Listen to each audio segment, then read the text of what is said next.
if we are called names or attacked verbally, that we are to bless in return. My question is that simply in the manner in which we respond to them, that we respond in love, or is there something beyond that? How are we supposed to bless them? That's a good question, because the answer, I don't think, is bless you, my child, something like that. I think it's helpful to identify it based on what it's not. It's not more revilings. It's not threats. I think it's kind speech. I think it's making it clear you're not offended. Situation specific might depend on what that's like, but the person should get the notion this person is not responding like my enemy. This person's trying to respond like a friend. So without the situation, it's difficult to know what it is. Because again, it's not just bless you. I'll be praying for you. I mean, I think it would just be the notion would be responding in love and kindness, and responding, looking for ways to be. You're going to overcome evil with good. I'm going to outlove this person, hopefully win them as a friend and ultimately as a child of God if I can. But situation specific. But it's beyond just platitudes. Someone calls you, whatever they want to call you, and you say, well, bless you. That's, I didn't sneeze, sorry. So yeah, it's going to be finding ways to speak and be a blessing. Maybe the notion might be more like be a blessing, and your words might be a blessing to them, as opposed to an opposition to judgment, threats, anger. Yeah, I went through a few situations in life like this. So one of the things that helped, Proverbs 26:2, like a sparrow, like, the bird and it's fleeing. So a curse without a cause does not alight. So just to think about what is being said about me, is it true? Just to check it. Right. And so if it's true, then if there's something that I need to change, I consider my ways and change. Right. But if it's the person, if there's something, maybe there's something that they see in me that is just bothering them, and it's really causing friction in the relationship, what I started doing is I started praying for them. And then I started looking for acts of kindness that I could do to help them. And then over time, that relationship started getting better. So I just felt like God was putting this opportunity before me to really work on helping them. And then lastly, in other relationships, I felt like God was working in my heart to say, well, there's areas maybe that I need to consider. Maybe there's little things that I'm doing that could be offensive towards people. Right. And so there's just little areas where I needed to make application in my life. Right. So. No, well, and our culture assumes today more than ever that if I disagree with you, I hate you. We want to prove them wrong. We want to say, I disagree with you and I love you. It's like, I disagree with your lifestyle choice. Do you want to come over for dinner? That's the type of thing as we're trying to outreach to our neighbors, is especially once they learn we disagree with them, their knee-jerk is going to be, okay, so you hate me, you reject me, you have no value for me. Looking for ways, no. Even while I disagree with you, you have value, you have a dignity that I will honor, and I want to try to love and serve you if I can. And trying to find ways to correct that misunderstanding. Because, again, our culture assumes if you disagree, you hate or you're fearful of. They have no category for a real disagreement. The only reason you might disagree is because you're fearful or you're a hate monger and a bigot, or both. And so our challenge is to try to, no, we can have a real loving disagreement. And that's going to be difficult because they're going to be hard-souled on that. Who's next? Where are we at? Oh, Pat. I thought the message was so applicable today. One of the things we struggled with in our ministry down at the camp was trying to maintain some code of behavior with kids coming from a lot of different backgrounds, and not confusing the gospel of grace. And we finally came to a point probably 10 years ago that we had kind of almost like a scout's code that they signed. We just said, this is a code we live by in this community.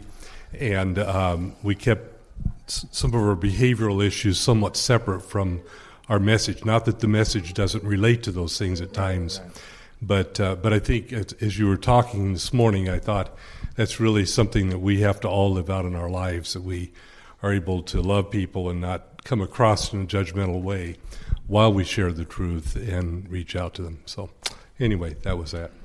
Well, thank you. Bridget.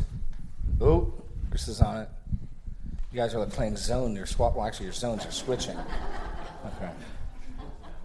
Basketball? Okay. Can you break down the metaphor of salt and light practically?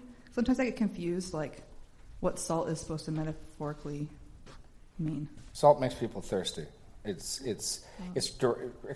So light is exposing, and salt is giving flavor. It's either giving flavor or taste or creating thirst. Being salt and light is the notion of looking different, tasting different, light being different.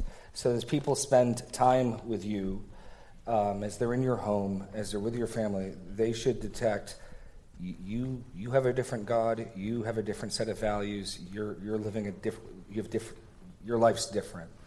There always is going to be parts of our faith that are appealing and beautiful and offensive to the world. Always.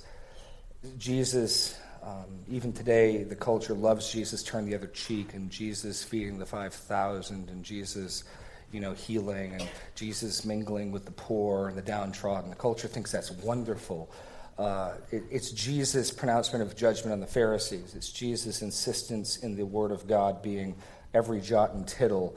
It's Jesus affirming the creation account of marriage. That's where the culture's going to have a tough time with Jesus. And you could flip it around. You could go over to the Middle East, and they're going to love our sex ethic. And they're not going to, in an honor culture, they're not going to like turning the other cheek. So there's always going to be elements that are going to be attractive. The phrase Titus uses is adorn or dress up the doctrine of God. So we don't change the doctrine of God. We don't change our beliefs. But we really do believe these things are beautiful. And so try to put them on display that someone might actually see them as beautiful. So I think that the biblical ordering of the family is a beautiful thing. And I expect most unbelievers haven't seen much of that. So I'm hoping if they see my family, not that we're doing it perfectly, they see something that's different. You guys are doing your home different. I mean, I've had people just be amazed we eat meals together. I mean, literally tell me, I grew up in a house we never ate a common meal. That's one little thing, But it's not that we're never to speak. We're looking for opportunities to speak. But the default seems to be, you got a Bible, go to 1 Thessalonians. I had a passage we were going to look up, and I didn't look it up. But 1 Thessalonians 4 is again sort of the status quo. As we're looking for opportunities, as we're looking for places and times to speak, the status quo in 1 Thessalonians 4, let me get there. There it is. In verse 9. Now concerning brotherly love, you have no need for anyone to write to you. For yourselves have been taught by God to love one another. For that indeed is what you are doing to all the brothers throughout Macedonia. But we urge you, brothers, do this more and more, and to aspire to live quietly, to mind your own affairs, to work with your hands, as we instructed you, so that you may walk properly before outsiders and be dependent on no one.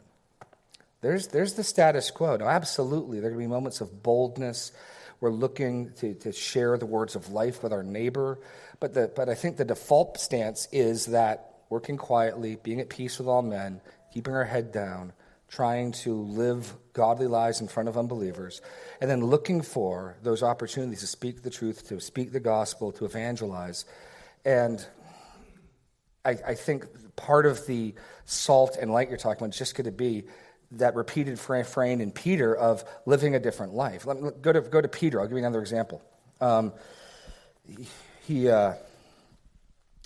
In Peter, again and again, the notion of how we live for unbelievers, either bringing them to shame, so when they try to revile us, they can't. But he pictures an unbelieving husband coming to faith precisely by his wife's holy living.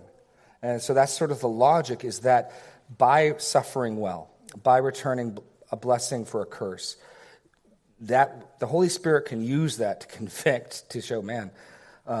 They want, what the world's hoping is that when they mistreat us, the bitterness, the judgmentalism, the bigotry that they believe is in us will then come out. And we'll just, start spouting off angry things. And when it comes out of blessings, when it comes out of good works, that can be very convicting. So here's 1 Peter 3. Likewise, wives, be subject to your own husbands, so that even if some do not obey the word, they may be won without a word by the conduct of their wives, when they see your respectful and pure conduct. That's salt and light. It's don't nag them into the kingdom. Now, I think there is an assumption that she shared the gospel at some point. I mean, this isn't like, preach Christ, and if you have to, use words, which is like saying feed the homeless, and if you have to, use food. But the assumption, I think, is this husband knows the word. He's disobedient to the word. He has some knowledge of it. And now she's just going to, through her conduct, pray that God, that might win him to faith.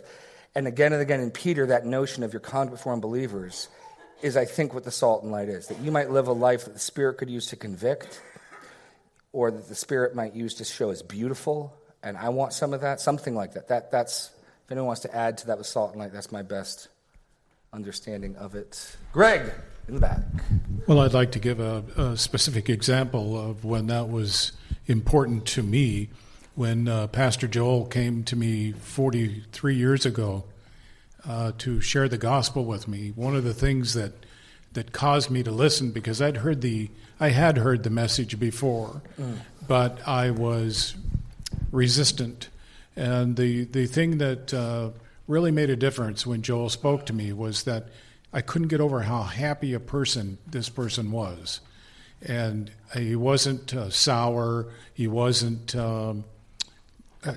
my experience before had been a Jehovah's Witness who was hating every minute he was spending in front of me. And that's who I thought a serious Christian was. And Joel was just the antithesis of that. And it really, it isn't what brought me to the Lord. I know that. I know the Holy Spirit opened my eyes to the message. But Joel's demeanor and his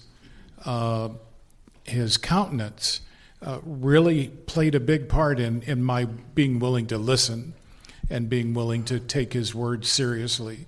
And was it you who, when he came to witness to you, tried to sort of leave the TV on and ignore him? Was that you? That was Lois. It was Lois. Okay. No, but I'm saying... Lois did that. But if I remember this correctly, there's a subtle attempt to be insulting, and Joel wasn't insulted, and he didn't say, oh, if I'm coming and talking to you, you better turn... Like, he was willing to be insulted, mildly, right? Willing to be mildly dishonored. Didn't bother him. Like, again, that's kind of rude. You go talk to somebody and they're just, hold on, wait a second. Yeah, okay, yeah. And that there's subtle ways we can let people know we don't like them, we're dishonoring them. And we were watching a tennis match, and we don't even care for tennis particularly. You got the commercials, Joel. Oh, wait, it's coming back on. Okay, yeah. Praise God for that. What else? I appreciate the message today, because I think sometimes when you are out in the workforce and today's quote-unquote team building activities, they're not always, go paint a picture or, whatever it is. But a few years ago, a coworker said that another coworker's daughter plays in a band, and they thought we should all get together, go to dinner, and then listen to her play in a band. And I'm thinking, okay, it's mellow music, we can handle that. And this is where, you're not really paying attention to maybe where the location is, what time of the year, in June it's happening. And come to find out the week of it, I called Al and I said, so this daughter of a coworker is lesbian, and it's Gay Pride Week, and we're in the East Village for dinner.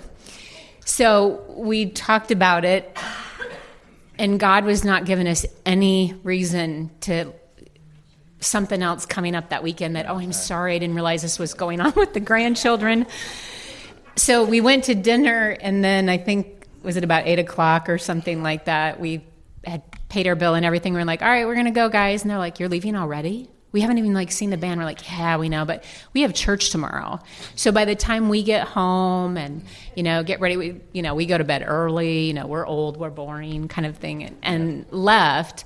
But it was one of those tough decisions where it's like, do you just look at them and kind of have that prideful, I am not going to be going to that restaurant or anything with you. It was just a matter of, okay, we went to dinner, we did the little team building thing, and we're going home now. Thanks. Right. Yeah, it's challenging. Yes, Wanda. We'll get there. Oh, it's a race. Oh! I understand everything you're saying about the compassion and the salt light. I agree with all of that. I understand what Marion's saying. But what I struggle with is the fine line of accepting your sin.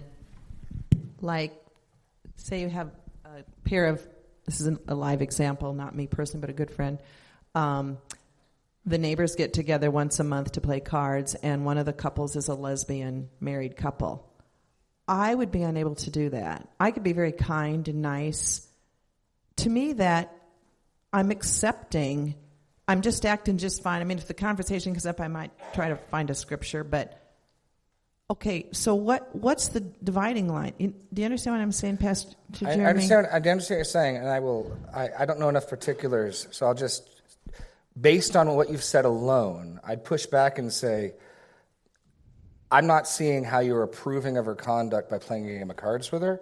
Now, maybe I don't know enough particulars, but my question would be, if it was somebody who is living with her boyfriend, would you have the same response? If it was somebody who was covetous, if you had somebody who was a Mormon, who was an idolater, would you have the same response? Because I'd want to then not be respecters of sins.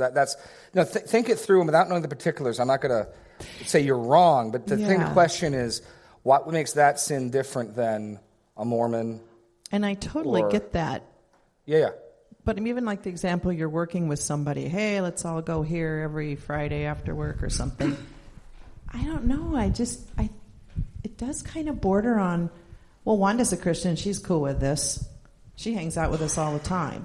I mean, that's kind of what that's where I struggle.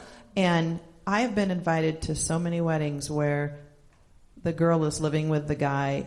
The showers, I had to just stop going to showers because... No, and I think there's a sense at weddings and showers, you're coming to celebrate, right? So I think there's a real sense in which my presence here does communicate. Yay! Right? And so if I don't think I think there's a very real... I mean, this is where you got to think carefully through. I absolutely think there's a very valid argument to be made. I tend to agree with the notion that going to a wedding reception, things like that, those are all approving because you're here. But would they want you there if they knew you weren't celebrating with them? I mean, that's really the question. Would you want me at your wedding if you knew I didn't think you should be getting married, right? And is my presence there a sense of approving of it? If they don't do this anymore, but if they still did does anyone here have a reason to object? Would you get up and... I might have to get up and speak. Do you want me coming to your wedding? Probably not. No. So I think that's fair, but I do think you got to think through it. And I do think Peter's saying we're not gathering with them for their debaucherous meetings, like, hey, we're all meeting at the bar afterwards and we're going to do karaoke and get drunk. I probably might think, I'm not going to do that with you. Cards? I don't know. I mean, work it through, think it through, but I'm not immediately seeing how you're approving of it. Now, the challenge might be in there. They may well corner you and say, so you're a Christian. Do you agree? And then you have to be ready to be like, do you really want to know what I think? Yeah, I was just thinking they would assume that, hey, she's okay with it. So I don't know. No, think it through. But that's precisely the types of things I'd encourage all of us to think through. And make sure that we're being consistent and not making the list of some sins but not others. That's I had somebody ask me whether or not someone being homosexual would mean I couldn't vote for them for a political office. And I said, no more than someone being a Mormon or someone being Catholic or someone being an atheist. Like, as a factor, that alone, it's one thing if you want to say, I'm only going to vote for people who I believe are regenerate believers. Okay, yeah, sure, anyone in habitual sin I can't vote for. But if you're willing to vote for an unbeliever, if you are, then I don't know why you're necessarily stacking your sins. I'll vote for an adulterer, but I won't vote for a homosexual. That doesn't strike me as something I could justify. That's all, and that's the subtle temptation of us is we get comfortable with some things. I'm far more offended by adultery because of the betrayal than I am of homosexuality. Far more. I have far more disdain for adultery because of the oath breaking and the betrayal of loyalty. I think homosexuality is wrong, and I think it's against nature, and I think that people are sinning against their bodies, and I think there's going to be judgment, but I don't see the betrayal that I see with adultery. So personally, I'm far more offended by that. I have a harder time being loving to somebody who I'm interacting with if I know, especially just recently, they've I'm talking about someone who's unrepentant, someone who's just done that. If I know I'm interacting with someone, I have a much harder time being nice and not wanting to just because of that. But these are precisely the things I'm hoping we work through and think through, Wanda. So I just would encourage you prayerfully think through that. Yes, who's next? Oh. Yeah, along those same lines, I have a niece that is gay and didn't know it for a long time, but then finally learned that she was. And then got an invitation in the mail to join her wedding with another woman. And I think I spoke to you about this a little bit. And it was very, very tough because we were fairly close for for many years. But when this came about, I didn't know quite how to handle it. So after talking to Jeremy, I eventually decided just to tell her that I did not approve of what she was doing. And so I could not attend her wedding because of that. And told her I loved her, and everything seemed pretty good. So we have since then are still close. Good. She understands how I feel, and she understands how she feels. Don't agree with it, right. But by the same token, we still talk and we have a good time together and get together quite often. So it's really tough, but sometimes you have to let people know where you stand. Yeah, I just saying, look, I can't celebrate this with you. George. I got one comment. Oh, sorry, Chris. Actually, my mom lives in Norwalk, and the neighbors across the street are married lesbians, and they have small children like ours. And so when we go over there, our kids always want to go out there and ask to play with them. And so far we have let them go out there. And Ayla has kind of noticed that there's not a dad or a male figure around. But where do we draw that line with allowing our children? Well, I think that's a totally valid issue. There's a number of factors with kids. I was trying to befriend a couple, two women who were married, and the prospect had come to mind if I could befriend them better, to have them over for dinner, and really wrestling like, what do I do? On a number of fronts, I wouldn't want to, in their face, I wouldn't want to affirm them as married. I wouldn't want to just provoke them. But what do I tell my kids? They're going to be confused. I think those are valid, real issues, because how do you tell your kids, well, they're not really married, but we have to pretend? No, you're not pretending. Like that, the subtlety of that and the fineness of that line, I don't know if my kids have the maturity to even handle that. So I think when we were trying to do that, the person I knew ended up moving, changing jobs, and so I haven't seen them since. But I thought maybe we'd have the kids go down and have like a late dinner or something just to avoid that complication. I don't have a simple answer. It is complicated. Your kids are going to be exposed to things. Your kids are going to ask questions, and you're going to have to help them interpret things. You may not want to expose your kids to some things. You might say that my child is not old enough or mature enough yet to handle this. Right now, some of my younger kids are not aware of the practice of abortion. I think that's wonderful right now that they aren't aware of that. They need to become aware of it at some point, but I don't know if Zadok needs to know about that just yet. So for all those factors, I could see wisdom of why I'm not going to let my kids go over here, both because I may not want to even expose them to something that's going on, and because I don't trust them to keep their mouth shut. I mean, the same problem I have with my kids, we don't do Santa Claus, but we constantly telling them, you don't ruin that for that's other families' decisions to make. But, I could imagine my kids wanting to be like, hey, and so you got that danger too. What if you tell them, well, what's going on over across the street? Well, actually, they're defying God and protect.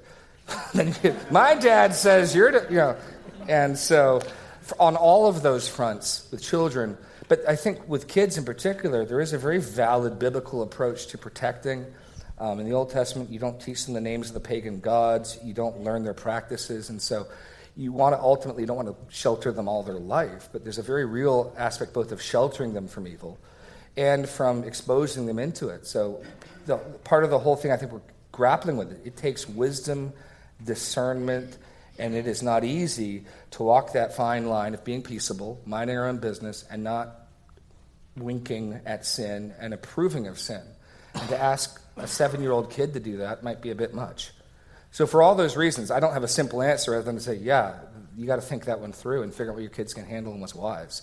And you may well decide for a number of reasons. I'm afraid my kid might say something stupid, or I'm afraid my kid might be confused, or for any number of reasons, I don't want my kids playing over here. The math in each family is going to be a little different, but those are completely valid issues and concerns that go above and beyond what we talked about this morning. That you have to work through. That's not much of an answer other than to say, you got to work through that.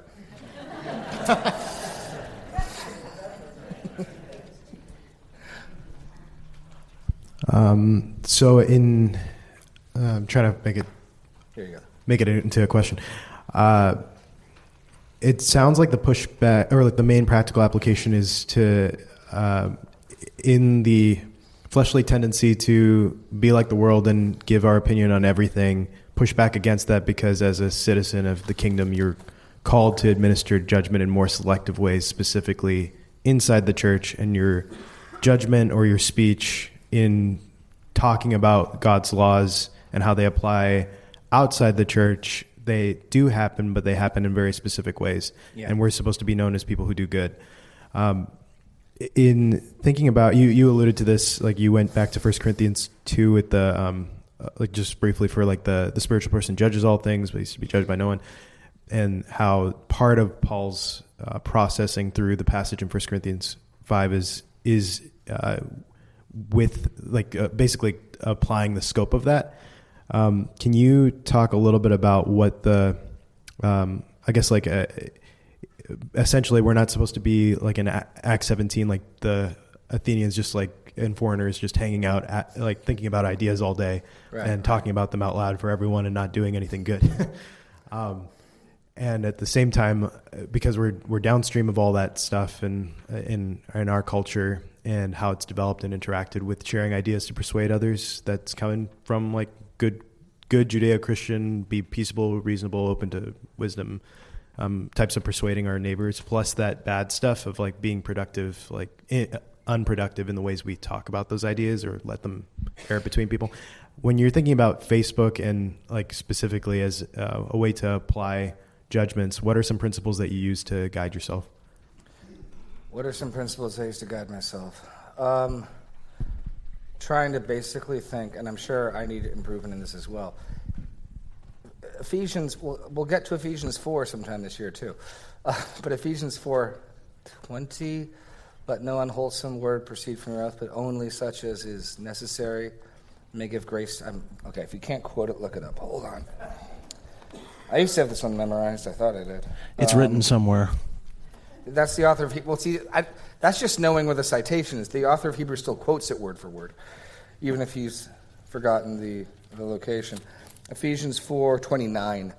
Let no corrupting talk come out of your... The problem is I memorized it first in the NIV and then the New American, so I end up with like the NI, American Standard SV translation.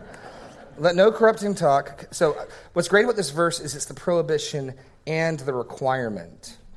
So it's not simply enough to say, well, what's wrong with it? or I'm just stating facts, or it's true. Let no corrupting talk come out of your mouths. Literally no rotting talk come out of your mouths. But only, now there's the governor positively speaking, such as is good for building up, as fits the occasion, that it may give grace to those who hear. So what I should do is, before I speak, and typing is a way of speaking, is there any need for this? Is this going to bless anybody? Is this going to give grace to anybody? Now, maybe there is. Maybe there's a time to call something out. I mean, the problem is I think far too many of us think we're John the Baptist calling out King Herod. If you think you're a prophet raised by God, okay, remember what happened to John. Don't be surprised if that happens to you. No, right? I mean, there's a sense in which he lived a prophet's life and he ended with a prophet's fate. But also remember 1 Thessalonians, mind your own business. And so part of it's just that, of rather than just voicing my outrage, we like to grumble, we like to complain, and social media gives us a wonderful platform to do just that in an echo chamber, because we can unfriend the people who push back, and so we can surround ourselves by people who say, preach it, brother, as you decry the evils of the person who cut you off, or the evils of this political candidate you don't like, or the evil, whatever. And you can just vent your frustration and your wrath, and your friends cheer you on and say, more power to them, you tell them, yeah. And it's ungodly. And so here we've got, give some thought. Was there any need for this? I mean, and those are basic questions to ask and stop yourself. Basically, don't type or speak without thinking. And as somebody who talks a lot, physician, heal thyself, fair enough. And it's more like what decisions do I... These are the principles I need to apply. And I hope, and I'm trying to apply, but I think are biblical and clear. There needs to be a warrant for us to speak. If you haven't given any thought to speaking, you're probably, where words multiply, transgression abounds, right? So we ought to be given some thought to how we speak and why we speak, and have purpose in how we speak. That'd be my thinking on that. Oh, Jim. You may just have... am I coming through? Okay. You are.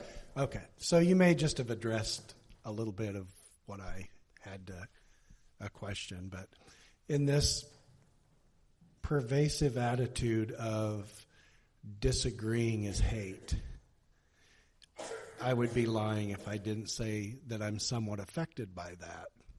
And so the question is, how does a person overcome that it doesn't become a hindrance to evangelizing relationships? Where in the Bible can a believer go to be encouraged or given direction to fight that notion that it can't be overcome? That's a great question. Let me give you a couple of thoughts that come to mind. One, read examples in the Bible. Daniel and Shadrach, Meshach, and Abednego are, I think, wonderful examples of how to give honor and respect, be peaceable, and to flex where they should flex. O king, live forever. And they're giving honor. This guy kidnapped you, killed your countrymen, most likely castrated you, put you in his palace. O king, live forever. And he's doing good service. But then knowing, without flinching at all, I can't worship your statue. I'm sorry. And yet not, like mounting a coup. But no, he knows where his lines are, and he doesn't bend there. And our God, Shadrach, Meshach, and Abednego, our God can deliver us. But even if he doesn't, we're not going to worship your God. And so we see a model of respect and honor, and yet civil disobedience where they need to disobey. The apostles, same thing. The early church, there were so many Christians that the soldiers arresting Peter and John were fearful. If they wanted to resist, they could have successfully, at least round one. Eventually Rome would have showed up and overpowered them. You see that in 70 AD. But at least in the first instance, they could have said, Peter and John aren't going anywhere. And they would have won the first skirmish of that, right? But they don't, and they treat them with a certain amount of respect. Even Paul repenting of cursing the high priest. So we've got Jesus who made me a judge over you. I mean, that's just remarkable. This is the judge of the living and the dead, but not now. Right now I'm heading to Jerusalem, and so judging this dispute. I mean, he would have given righteous and perfect judgment. It very well could be that one of the brothers is trying to rob the other. I mean, don't just assume it's a trivial matter. It could be a grave injustice. It's not what I'm here for right now. It's not my purview. So those types of things are helpful reminders. The second is praying for the people we tend to despise. Because of the political climate we live in, where we vote, and I think it's even good and loving to help discuss and encourage others on righteousness in regards to policies and things. So you have to, I think there's a fitting place to discuss politicians. And there are many politicians who I vehemently disagree with their policies. And can I pray for them? And beyond simply like, Lord, smash them. But can I pray for these people? Because here's the danger, especially with politics. I'll use politics because it's an election year. The danger is when you start viewing them as the enemy. It's really hard to love and evangelize the enemy. Now, yeah, I think that if socialism, democratic socialism, becomes the political policy of our country, it'll do great harm. It will not promote human flourishing. It will do great evil. And so I would commend people not to embrace that as a political philosophy. That's my personal private citizen opinion. It's not the position of the church. But as I talk to people, that's what I would voice. I hope I can pray for and love people who disagree with me on that.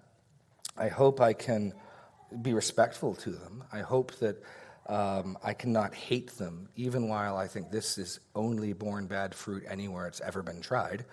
What makes you think it's going to be any different here? In others, I'd like to think we can have a good, robust discussion with vehement differences of opinion. This is a terrible economic philosophy or whatever, right? I think those conversations may well be appropriate if you're having them with people, if you're trying to persuade people. That's great. Can we, again, disagree without hating somebody? Or does everybody disagree? I mean, this is where we run into danger. If every person on the other side is a despicable, slimy, terrible person, you're reinforcing the notion that to disagree with someone is to hate them. That's what you're doing. In other words, if you let others pick up on that, if whoever, and it's difficult because politicians in general are a slimy cast. Like they're particularly difficult to love people. Fair enough. And their hypocrisy and their changing with the weather and the wind is so obvious in so many cases. But I want to be particularly careful in those arenas that I don't reinforce that notion that because I disagree with this person, I despise them. I almost want to bend over. Because I've seen the ugliness of when Christians do that, and when the world starts to think our hope is not in a king and a kingdom, but with this, my hope is built on nothing less than Trump's Supreme Court justices, right? I do not want to convey that notion. So because I've seen it conveyed and I think it's ugly, I try to remind myself when I'm talking to bend over backwards the other way, showing respect for people I disagree with. I'll use an example of someone who's not up for election. Former President Barack Obama. I disagreed with nearly all of his policy, but I needed to be able to do it in a respectful way, and even now as an ex-president, I need to do it in a respectful way. If Daniel can go to a guy who broke down the walls of Jerusalem, stole his people, and gelded him and say, "O King, live forever," then I ought to be able to speak of Barack Obama with respect.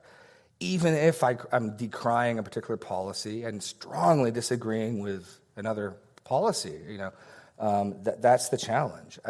How to do it other than just being aware of it and seeing its ugliness when you see it in other avenues is challenge. If anyone's got a tip, I'll be happy to hear it. But that's... It seems like to disagree anymore is almost a certainty that there will be bad feelings, an argument, whatever. Yeah. So some of it's just the anticipation. And, of course, if we really want to live peaceably, we just shut our traps and never say anything. But so right. You've got that. Well, no, and it is completely legitimate in the right context to have these political discussions. Of course it is, right? I mean, it's But we're playing into the stereotype when we lace our words with vitriol and cynicism, and the world thinks, oh yeah, they know that to disagree with someone's to hate them. Listen to the way they talk about Obama or Bernie Sanders or Biden or whatever. And so I think, if anything, we should excel in being respectful and peaceable there, just because we're having to push back against both the cultural expectation and, if we're honest, in many cases, our past performance. So for both of those reasons, I'd encourage us to excel in speaking respectfully and peaceably and giving honor to all. And then, from that vantage point, have robust discussions where we, for the good of our neighbor, try to persuade people about what might be a wiser political schema or way of ruling. Sure, I don't think all political systems are equal. And so if you think you've got a wise one or a wise policy and you want to persuade your neighbor, great. That could be a very helpful discussion to have, But let's do it peaceably, without the vitriol and the snideness and the sarcasm, because you're just going to reinforce that for all their talk, I know they hate me when they disagree with me. How do you know? Well, you should hear the way they talk about people who disagree with them politically. I mean, you're just going to reinforce that. But, okay, we got time for one more question or thought. What we got? Carol Hardy in the back. Bring us home, Carol. Oh. I'm going back to what Chris was talking about. Yeah. And us old people think, boy, we're glad our kids are already long gone, because a lot of that stuff we never had to deal with. Yeah. And I'm thinking of what you said about, not even wanting not going into the details about abortion. And we don't want to have our little kids have to be exposed to this stuff at such an early age. And I think of this story, some of you have heard it before. Corrie ten Boom was on a train with her father when she was quite young, and something she saw or read had prompted her to ask her father, Daddy, what's a sex sin? Big pause. They're getting off the train, and he has his big bag there full of his watch repair tools and things. It weighs a ton. So he says to her, can you carry this bag off for me? And she looked at him shocked, and she said, that's way too heavy. And he said, well, that's why I'm not going to explain what that is now. You're not big enough to carry it. You're not old enough to carry it. That's good. And I don't know how that works when you got the lesbians living across the street.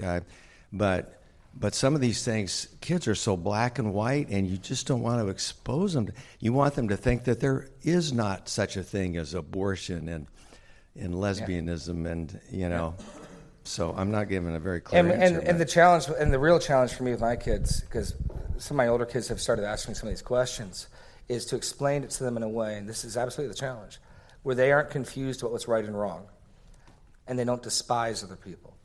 That absolutely, and they're going to get their cues from me. Oh my goodness, our kids will learn from us on these matters. Can I speak respectfully and say, Abner, some people, because they're unbelievers, are really confused about these things, and they're not submitting to God, and they think it's right, but it's wrong, and they're doing this.